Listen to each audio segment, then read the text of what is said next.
नमस्कार मित्रों, आशा है आप सब अच्छे होंगे। लॉकडाउन के इस अवधि में जो आज ख़त्म होने वाला था, एक बार फिर से 15 दिनों के लिए बढ़ा दिया गया और हमें नहीं पता वापस अपना चेस टूर्नामेंट कब से शुरू होने वाले हैं। लेकिन अपना चेस टूर्नामेंट ऑनलाइन शुरू हो चुका है। अपने देश में और बाकी दुनिया में शतरंज के टूर्नामेंट खेले जा रहे हैं। लीचेस पे, chess.com, बाकी ऑनलाइन चेस प्लेटफॉर्म जितने भी हैं, चेस के टूर्नामेंट शुरू हो चुके हैं, लोग खेल भी रहे हैं। मीनवाइल आर्बिटर्स के लिए अभी फ़िलहाल कुछ हो नहीं रहा है, ना ज़्यादा टूर्नामेंट्स हैं नहीं।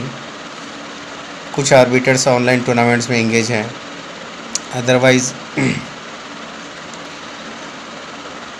अभी रिफ्रेशर कोर्सेज़ भी नहीं हो रहे, टूर्नामेंट्स भी नहीं हो रहे हैं। तो एकदम से मेरे जहन में ये बात आई कि क्यों नहीं हम लोग इस पीरियड का उपयोग अपने स्टडी में करें, क्योंकि अभी कुछ ही दिन पहले FIDE आर्बिटर मैनुअल का नया एडिशन 2020 का पब्लिश हो गया है। ये arbiters.com पे FIDE आर्बिटर्स के साइट पे लग गया है। तो हम लोग इसका बेहतर उपयोग कर सकते हैं, हम लोग अपनी पढ़ाई जारी रख सकते हैं। कुछ नए एडिशन हुए हैं, कुछ नई चीज़ें इसमें जुड़ी हैं, कुछ चीज़ें इसमें से हटाई गई हैं। तो ये बेहतर है कि हम लोग इसको पढ़ें, इसको जानें, इसको देखें कि FIDE आर्बिटर मैनुअल 2020 में क्या कुछ नया है, क्या कुछ खास है हमारे लिए, क्या कुछ हमें देखना चाहिए। और साथ ही मैनुअल को एक बार फिर से हम लोग पढ़ें, देखें। और मैंने लॉकडाउन के इस पीरियड में जो एक बात नोटिस की, जो एक बात सीखी, वो ये कि समय का सदुपयोग हमें करना चाहिए, चाहे परिस्थितियाँ कैसी भी हो। और इसलिए मैंने सोचा है कि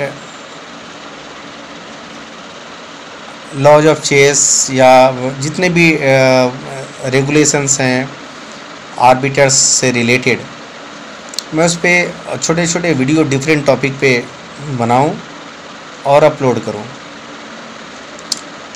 हमारे बहुत सारे जो सीनियर आर्बिटर्स हैं, शायद उनको इसकी ज़रूरत नहीं है, लेकिन जो बहुत सारे नए आर्बिटर्स हैं या पेरेंट्स हैं, प्लेयर्स हैं, शायद उन्हें इसकी ज़रूरत हो, या जिसे भी इसके जो भी फ़ायदे मिल पाएँ तो बेहतर है।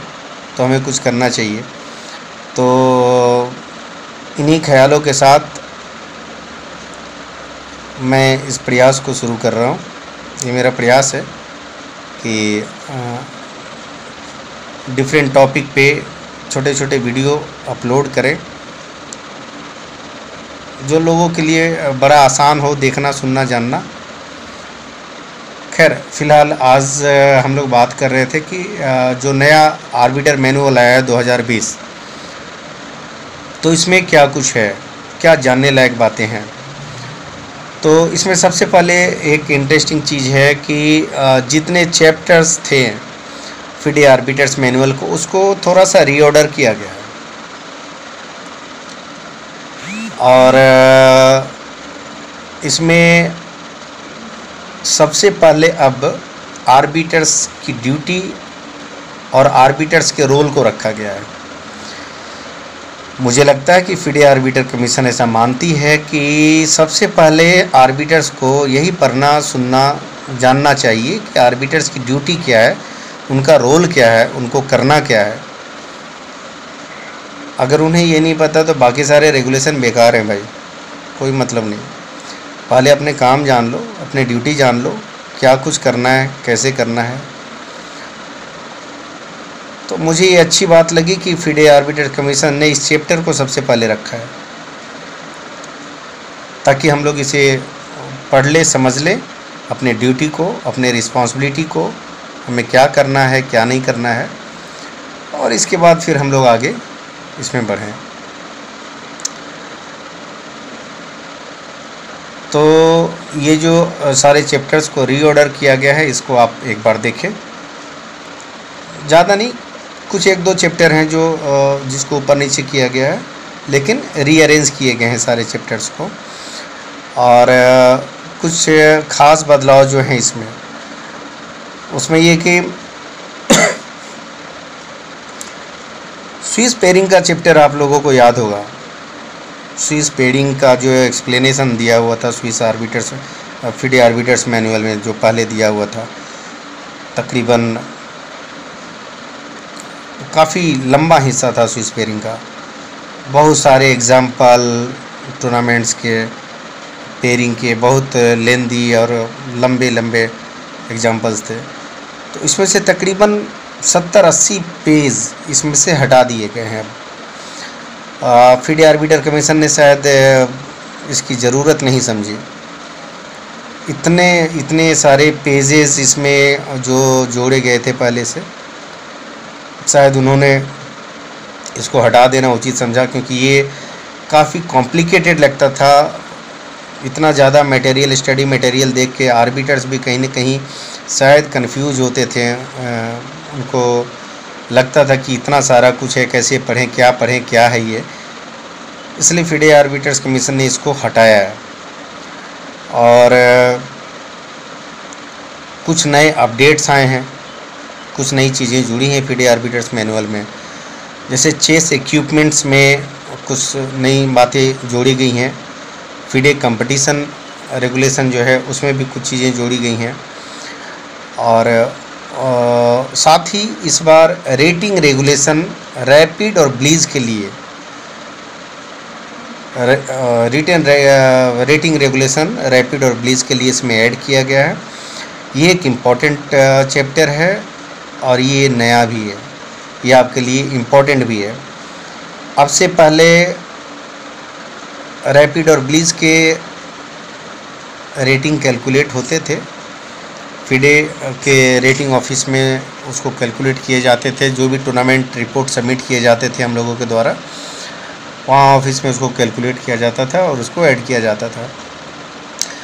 लेकिन इसका कोई रिटेन रेगुलेशन हमारे पास मैनुअल में नहीं था अभी तक, तो इसको तैयार कर दिया गया है और इस रेगुलेशन को अब FIDE आर्बिटर मैनुअल में स्थान भी दे दिया गया है।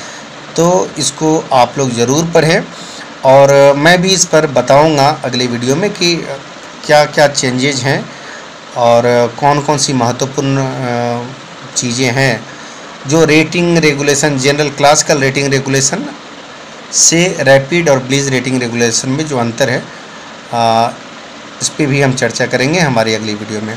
तो तब तक के लिए हमारी शुभकामनाएं। आप लोग देखते रहें, बने रहें, हम लोग इसी तरह आगे चर्चा करते रहेंगे।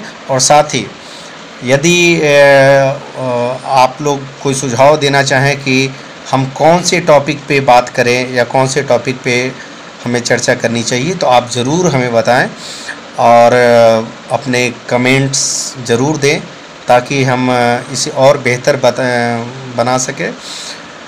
इसकी ज़्यादा से ज़्यादा फ़ायदे आप सबों तक पहुंच पाएँ और इसके लाभ सारे खिलाड़ियों को और सभी लोगों को मिल पाए। और यदि वीडियो पसंद आए तो इसे लाइक भी करें और दूसरों के लिए इसे शेयर भी करें, इसे सब्सक्राइब भी करें, ताकि हमारे वीडियोज़ के नोटिफिकेशन भी आपको मिलते रहें यदि आपको पसंद आए तो। Thank you so much. मिलते हैं नए वीडियो में। Thank you so much sir.